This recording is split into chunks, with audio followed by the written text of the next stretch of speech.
Nurul, Mbak Nikmatul, Mbak Devika, Bu Boni, Mbak Kartika, Mbak Wihana, Mbak Sunti, Mbak Yuliana, Mbak Pipit, Mbak Ima, Mbak Lulu, Mbak Yani. Sudah. Oke, hari ini briefing dulu ya, pagi-pagi. Ini bahas masalah Feng Shui ya. Feng Shui itu apa? Bahasa Indonesianya apa? Hong Shui. Hong Shui orang yang bukan orang Cina baru ngerti ini. Hah? Kayak kepercayaan. Bukan kepercayaan. Bukan kepercayaan ya. Kepercayaan itu kepercayaan kita pada Tuhan, biar nggak salah paham. Feng Shui itu cara menata segala bentuk di dalam ruangan. Di sebuah rumah majikan ataupun sebuah usaha, itu ada Feng Shui namanya. Bahasa Kantonesa Feng Shui. Bahasa Indonesianya Hong Shui. Feng Shui bahasa Indonesia, kalau nggak salah Kak Yani itu tahu. Ya, ini untuk dipahami ya, setiap rumah majikan biar kita paham. Kebanyakan kita kan orang Indonesia nggak ngerti tentang hal itu ya. Tapi untuk orang Hong Kong, Feng Shui itu bukan kepercayaan ya, semacam penataan sebuah ruangan, penataan sebuah hal-hal yang kalian pemahaman ya. Hal-hal seperti contohnya seperti ini. Tak kasih contoh seperti mungkin bunga-bunga kayak gini. Apa itu di rumah majikan pasti ada ya bunga-bunga kayak gini. Kemarin kan harus dibahas, cuman kan nggak semua pemahaman. Ya, kayak gini ini namanya apa bahasa Kantonisnya? Kiume ya? Kiume, ini kok hai Quảng Đông hay kiume? Fa Cui Shu. Fa Cui Shu. Fa Cui Shu itu fata untuk itu percaya atau nggak percaya, tapi kan kita harus menghargai setiap pemilik Pak Joysu ya. Pak Joysu itu yang kemarin saya bahas perkara dolar, perkara bunga dolar, perkara bunga kayak gini. Ini Pak Joysu ya, nggak boleh mati, nggak boleh ditebang ya, nggak boleh diputil-putil atau kalian jatuhkan pun akan berbahaya bagi pemiliknya ya. Ini seperti ini. Di setiap ruangan di rumah majikan itu macam-macam, ada yang feng shui-nya ada yang kayak gini. Biasanya ada yang kayak gini. Kayak gini gitu ya. Mungkin ini bagi kalian bukan barang berharga, tapi kan kalian tidak tahu makna dan artinya. Paham ya? Kelihatan nggak? Lah kalian kan nggak paham makna dan artinya lah. Kayak gini biar kalian paham. Itu di dekat saya itu biasanya selalu saja ada seperti ini ya. Ini kalau di Hong Kong namanya Fa Choi Shu. Begitu juga di Indonesia ya. Begitu juga di Indonesia. Kenapa saya sedih sekali ketika kayak bunga dolar di depan itu, dipotong gitu. Itu sangat pamali kalau sampai dipotong. Makanya kemarin kan yang bunga dolar yang saya masukin di ruangan itu juga Pak Joysu. Pak Joysu itu untuk lambang kemakmuran sebuah ruangan, lambang kemakmuran bagi pemilik ya, Pak Joysu namanya. Itu lambang kemakmuran. Makanya bunga dolar kemarin kan saya pulang tuh kan dolarnya banyak itu. Itu artinya lambangnya bagi yang memahami Feng Shui itu banyak duit, banyak berkah. Tuh duitnya bertumpuk-tumpuk, ngerti nggak? Terus itu sangat berbahaya bagi kalau dipotong atau kalau merah-merah, mungkin merah-merah kayak gini diputil nggak apa-apa ya. Ini merah-merah diputil nggak apa-apa. Tapi harus izin majikan ya. Soalnya kayak gini itu ada satu kepercayaan namanya Pak Joysu itu lambang kemakmuran sebuah kantor. Misalnya kemarin contoh kanan sama kiri itu kan sebelah kanan kiri, yang sebelah itu kan sudah saya patok kanan kiri. Terus tengahnya itu yang dipapras habis itu pun saya tanam dari kecil, itu dari satu batang saya bawa dari kampung saya, biar kalian paham kenapa saya sangat sedih. Yang dipapras habis itu saya pulang kan tak biarin aja kan, nanti mau tak buat bibit gitu kan. Ben kalian paham, itu saya bawa tuh dari kampung satu biji, satu helai. Saya tanam jadi banyak sampai kemana-mana. Rencana mau tak pot-pot kemarin itu, makanya saya kaget sekali dipapras habis. Yang paling sedih lagi adalah yang bunga dolar itu. Bunga dolar itu lambang kemakmuran kantor gitu. Paham maksudnya ya? Lambang kemakmuran. Jadi kalau di Indonesia nggak ada ya seperti itu. Tapi bagi orang Hong Kong itu ada namanya Pak Joysu, itu lambang kemakmuran. Jadinya jangan sentuh milik majikan apapun bentuknya ya. Mungkin kalian pikirnya sepele, ini regane cuma 20 dolar bisa saya ganti. Nggak begitu konsepnya. Ini namanya Pak Joysu. Kalau ini hidup, kalau ini pengalaman saya di depan mata saya ya. Kalau ininya hidup, banyak bunganya, terus bersemi banyak, itu menandakan yang punya itu rezekinya banyak.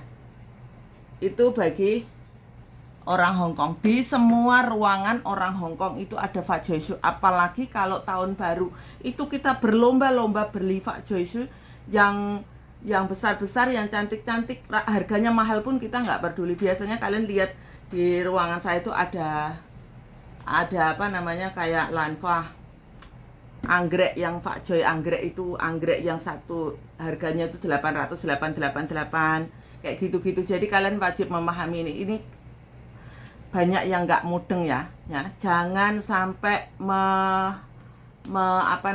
memotong atau memangkas apapun milik orang lain ya.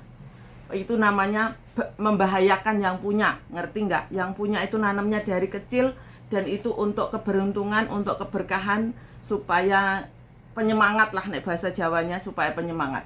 Dan kalian tak kasih lihat ya, seluruh ruangan saya itu juga ada Pak Joysu, ada feng shui-nya. Di ruangan kita itu, depan kalian itu apa? Depan kalian itu apa? Depanmu itu lukisan apa? Depanmu itu lukisan apa itu? Lah, kuda itu kalau lambang orang Hong Kong itu pekerja keras. Supaya kalian semua di situ yang bikin konten itu semangat dan kerja keras. Supaya apa? Supaya sukses, supaya berhasil ya. Belakangnya lagi tahu nggak ada apa itu? Belakangnya, sampingnya kalian, samping itu ada lukisan apa itu?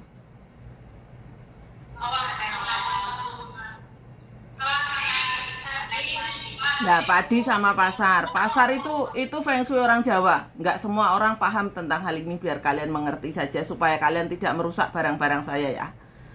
Ini tak kasih pemahaman. Itu panen padi itu artinya panen terus-menerus. Insya Allah kita akan diberikan panen terus-menerus. Kalian lihat di restoran-restoran, kalau di Indonesia mungkin bukan tanaman, tapi lukisan. Karena lukisan tidak perlu merawat ya. Lah lukisan yang satunya lukisan panen padi, itu selalu panen. Terus lukisan satunya lagi lukisan apa? Lukisan pasar. Itu apa artinya? Lukisan pasar itu ben kalian mengerti artinya ya. Ini sedikit supaya kalian mengerti, supaya rame terus. Ya, terus kemarin bunga dolarnya tak taruh di ruangan kantor, itu memang itu sengaja saya tanam dari kecil. Nanti kalau sudah tumbuh bisa saya pindahkan. Terus depan itu juga bunga dolar yang lambang kemakmuran kantor kita. Terus di depan itu juga ada bunga-bunga yang daunnya daunnya lebar-lebar, itu bunga apa namanya? Depannya kalian itu, sebelahnya kalian di depan pintu itu apa itu? Beras apa? Beras kutah. Lah, itu juga ada lambangnya ya bagi orang Jawa, beras kutah itu supaya berasnya kutah-kutah, maksudnya berlimpah-limpah. Ngerti nggak? Saya nggak berusaha ngasih ngerti kalian, nanti kalian bilangnya saya kepercayaan ini itu. Ya percaya nggak percaya, apa yang kita ini kan itu kan tergantung masing-masing. Maksudnya saya jangan sentuh barang milik saya apapun. Kayak pohon-pohon saya jangan sampai dipangkas tanpa izin saya ya. Semua itu ada artinya, semua saya tanam dengan penuh cinta.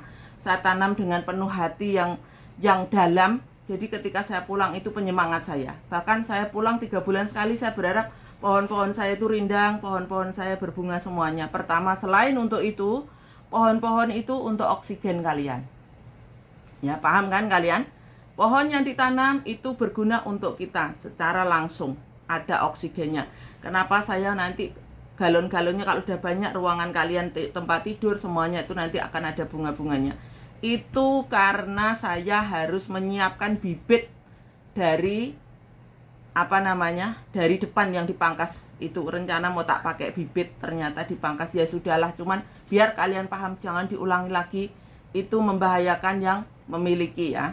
Apalagi Pak Joysu itu, kita bisa tidak beruntung, bisa tidak beruntung kita kalau sampai itu dipapras atau ini. Makanya di rumah majikan harus sangat hati-hati masalah itu. Terus masalah penataan ya, penataan apapun yang sudah ditata, misalkan nanti kalian di rumah majikan jangan sampai digeser, jangan sampai dipindah. Misalkan kursi di belakang gini ya sudah di situ, jangan mindah-mindah apapun.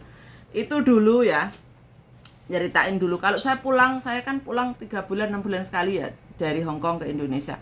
Itu meja-meja kantor itu sudah sakarep-karepe dhewe, tempat tidur di atas tuh sakarep-karepe dhewe, nggak bisa. Ya, nggak bisa digerak, nggak bisa di ini kan. Makanya saya sangat tidak nyaman kalau siapapun yang ada di PT gerak. Tempat tidur kalian itu juga sudah ditoto semaksimal mungkin.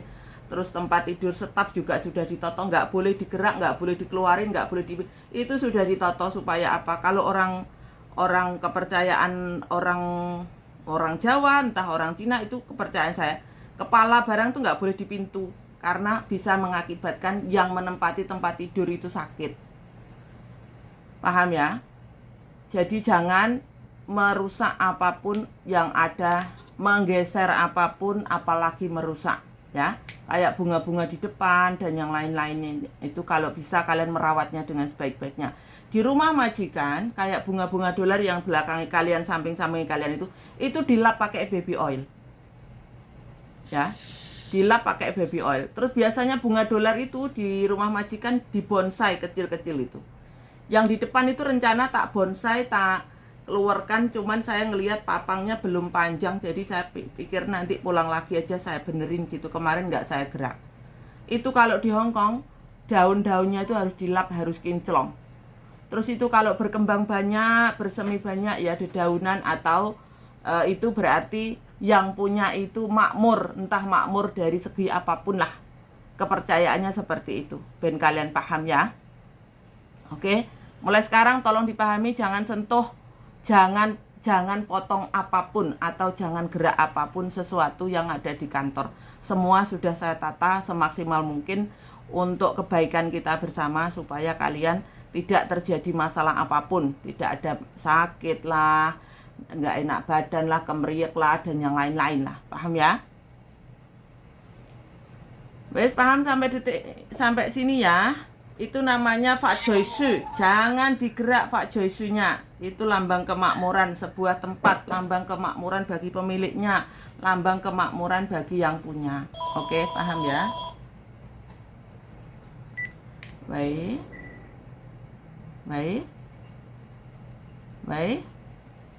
Penggemar menengah. Oke ya teman-teman, itu yang harus dipahami. Jangan sampai kita celaka di negara orang ya. Itu kalian kalau sampai punya majikan pok pecah nih, pok buang, atau ini kan kalian bisa kehilangan pekerjaan ya. Ini paham, satu hal dipahami. Saya pernah ngeluarin staf saat itu juga. Ini kisah karena apa? Belimbing itu saya tanam dari kecil sekali, belimbing itu. Terus sudah mulai berkembang, sudah mulai banyak bunganya. Saya bilang tolong dirapiin ya, dibersihkan ya tempatnya. Saya mau pulang kampung hari Sabtu. Terus Senin paginya saya balik. Belimbing itu habis tinggal segini, tinggal ngacret. Tak tanya ini yang motong siapa, gurunya, stafnya, langsung tak keluarin saat itu juga. Ini suatu kisah ben kalian paham. Belimbing itu pernah dipapras habis itu. Dan itu sudah mulai berkembang, sudah mulai berbuah, itu dipapras habis, tinggal satu kletir gini.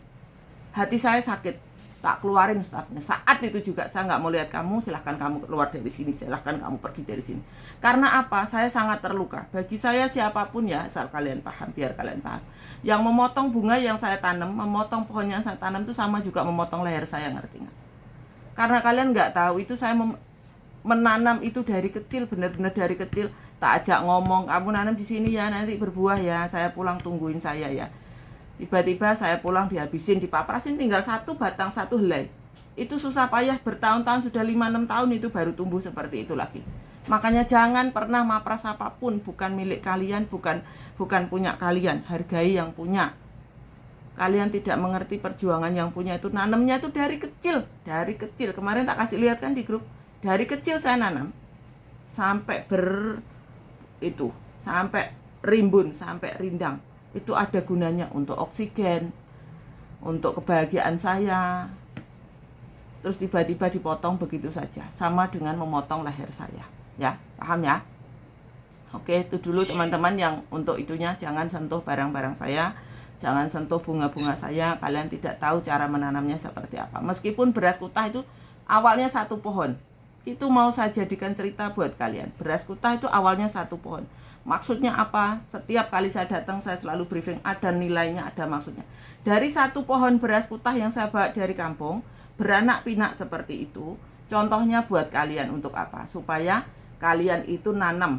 Entah itu nanam pohon, entah itu nanam modal, entah itu nanam investasi yang dimaksud. Mulailah dari kecil biar beranak pinak supaya bermanfaat. Kalau kita menanam, kalau kalian yang kalian pahami semudah itu, kalian nanam investasi, nanam duit, nabung, dibuat investasi supaya tabunganmu jadi banyak. Itu contoh yang ada di depan mata kita adalah pohon-pohon saya yang di depan itu. Itu semua berawal dari satu. Meskipun bunga dolar itu berawal dari satu, saya beli itu bunga dolar. Berawal dari satu sampai beranak pinak, berpot-pot, seluruh ruangan itu penuh.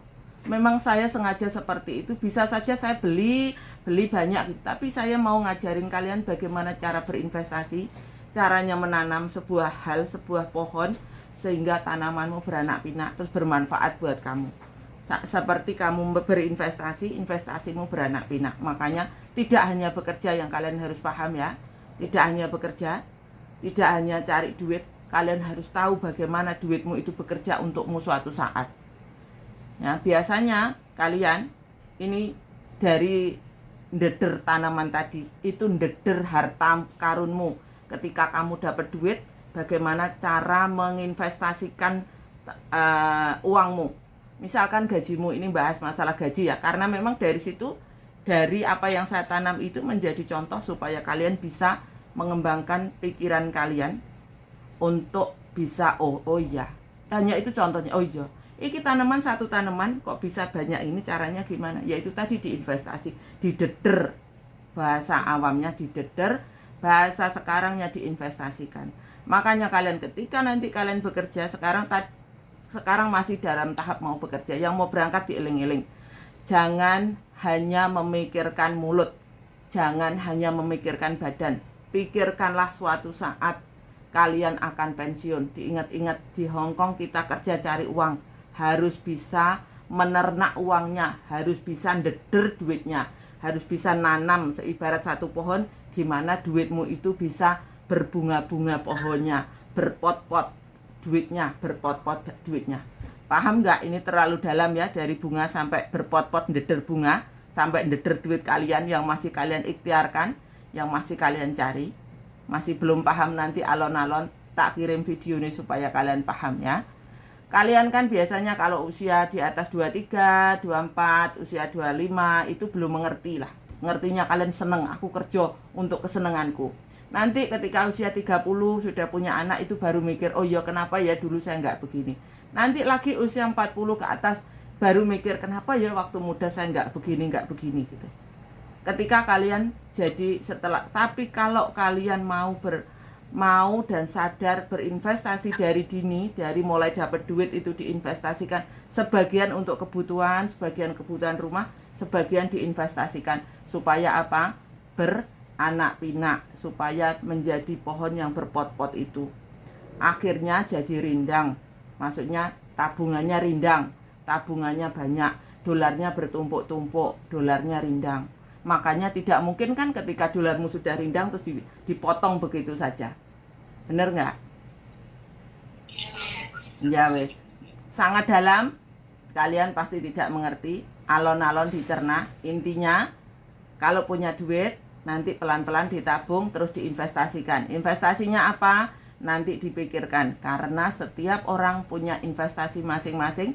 Setiap orang punya apa namanya? Punya keinginan masing-masing, punya talenta masing-masing. Yang terpenting sekarang dapat kerjaan dulu, dapat Gaji. Ya paham sampai di sini, paham apa tidak? Ya wes alhamdulillah kalau paham. Oke ya teman-teman, kita mulai berdoa. Thank you yang sudah ikut briefing live. Thank you. Assalamualaikum.